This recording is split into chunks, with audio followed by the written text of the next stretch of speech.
नमस्कार, एक बार फिर से मैं आप सभी के सामने उपस्थित हूँ बेहद महत्वपूर्ण टॉपिक के साथ। तो चलिए बात कर लेते हैं उत्तर प्रदेश में लागू होने वाले नए कानून की। उत्तर प्रदेश परिवर्तन की तरफ बढ़ रहा है। हाल ही में उत्तर प्रदेश में एक नया लेबर लॉ लागू हुआ है। अब यहाँ पर एक नया नेशनल हमारी जो एजुकेशन पॉलिसी है उसको देखते हुए लागू किया गया है लॉ कि भैया अब 10 दिन बच्चे बिना बैग के स्कूल जाएंगे। तो न्यू हमारी बैगलेस स्कूल पॉलिसी आ गई है कि 10 डेज ये अनिवार्य है ताकि उनके ऊपर ये जो बोझ है उसको कम किया जा सके। तो चलिए इसी नई शिक्षा नीति के बारे में थोड़ी सी बातचीत कर लेते हैं जो यूपी में लागू हो रहा है।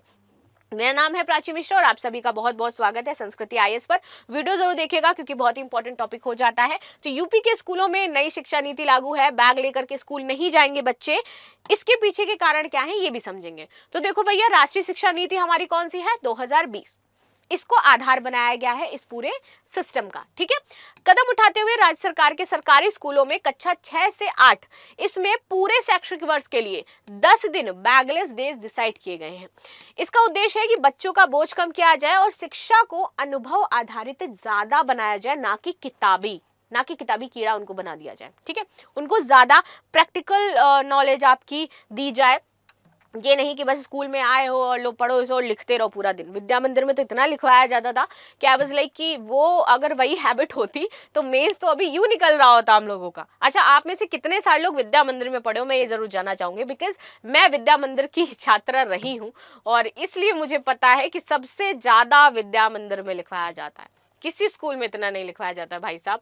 आगे आते हैं, योजना का आधार और आनंदम योजना। तो ये पहल आनंदम योजना के तहत लागू की गई है। किसके तहत है? तो आनंदम योजना के तहत। सीखने को आनंदमय बनाना, छात्रों में आत्मविश्वास बढ़ाना इस योजना का उद्देश्य है। ठीक है, तनाव को कम करना, अनुभव आधारित शिक्षा को प्रोत्साहित करना, प्लस गतिविधि आधारित खेल आधारित शिक्षा को आगे बढ़ाना, ये आनंदम योजना का मुख्य मोटिव हो जाता है। चलो, क्या है बैगलेस डेज? तो इन विशेष दिनों पर छात्र स्कूल में बैग लेकर के नहीं जाएंगे। जैसे कि यहाँ पर आप देखो, खेलकूद या आउटडोर गतिविधियां हैं, टीम स्पोर्ट्स है, ग्राउंड एक्टिविटीज हैं, शारीरिक या मानसिक विकास से जुड़े खेल हैं तो बैग नहीं ले जाना है। रचनात्मक या कलात्मक गतिविधियां, अगर कला, संगीत, नृत्य, ड्राइंग, क्राफ्ट या फिर थिएटर काम कर रहे हैं, सांस्कृतिक कुछ चीजें कर रहे हैं तो बैग नहीं ले जाना है। बौद्धिक तथा अभिव्यक्ति कौशल, अगर वो वाद विवाद में जा रहे हैं, भाषण प्रतियोगिता ले रहे हैं या फिर कहानी कहने की गतिविधियां हैं तो वो बैग लेके नहीं जाएंगे। अनुभव आधारित शिक्षण यानी कि पिकनिक, प्रोजेक्ट वर्क या फिर प्रयोग आधारित, तो वहां पर भी बैग नहीं ले जाएंगे। सरकार का उद्देश्य बस इतना ही है कि बच्चों के ऊपर जो मानसिक बोझ बढ़ता जा रहा है उसे कम किया जाए और सीखने को आनंदमय तथा अनुभवपूर्ण बनाया जाए। ठीक है, अनुभव आधारित, कौशल आधारित और गतिविधि आधारित शिक्षा को बढ़ावा मिले, टीम वर्क उनके अंदर, लीडरशिप जनरेट हो और क्रिएटिव माइंड उनका हो। एनईपी 2020 के लक्ष्य हैं हमारे होलिस्टिक, मल्टी डिसिप्लिनरी और एक्सपीरियंशियल लर्निंग को यहाँ पर लागू करना।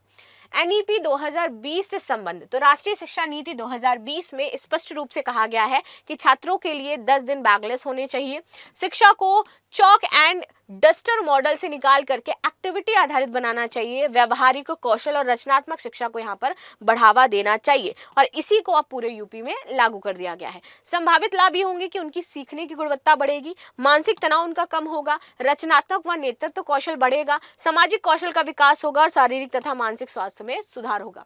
चुनौती लेकिन क्या हो सकती है कि स्कूलों में आधारभूत संरचनाओं की ही कमी है। वहां पे ग्राउंड्स ही नहीं है, वहां पे लाइब्रेरी नहीं है, वहां पे कंपटीशन ही नहीं हो रहा है, वहां पे ऑडिटोरियम ही नहीं है। तो ये सारी चीजें ही नहीं है तो वो कैसे सिखा पाएंगे?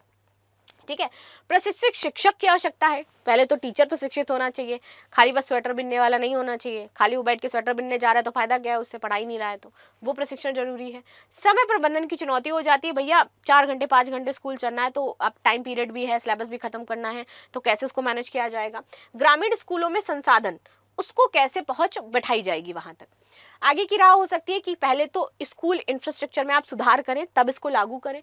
टीचर्स को आप सबसे पहले ट्रेनिंग देना शुरू करें, सामुदायिक भागीदारिता बढ़ाएं, मॉनिटरिंग और मूल्यांकन प्रणाली रखें तथा एनईपी संगत लैब्स और प्ले स्पेस का निर्माण करें, तभी आप इसको इफेक्टिवली लागू कर पाओगे, वरना सिर्फ कहने से लागू नहीं हो जाता है। खैर, बात कर लेते हैं निष्कर्ष की। तो उत्तर प्रदेश की ये जो पहल है ये बहुत ही ज्यादा बेहतरीन है। शिक्षा के अनुभव को ये बेहतर बनाएगी, बच्चों में स्किल डेवलप जरूर करेगी। 10 डेज बैगलेस स्कूलिंग एनईपी 2020 के उद्देश्यों को जमीनी स्तर पर लागू करके बहुत बड़ा काम किया है यूपी ने। यूपीएससी की दृष्टि में शिक्षा सुधार का एक उत्कृष्ट केस स्टडी ये बन सकता है अगर आप उसमें लिखोगे तो ये थी न्यूज जो हमने डिस्कस करी। मिलते हैं नेक्स्ट क्लास में, तब तक के लिए धन्यवाद। लाइक शेयर सब्सक्राइब करना बिल्कुल भी ना भूलें and thank you so much.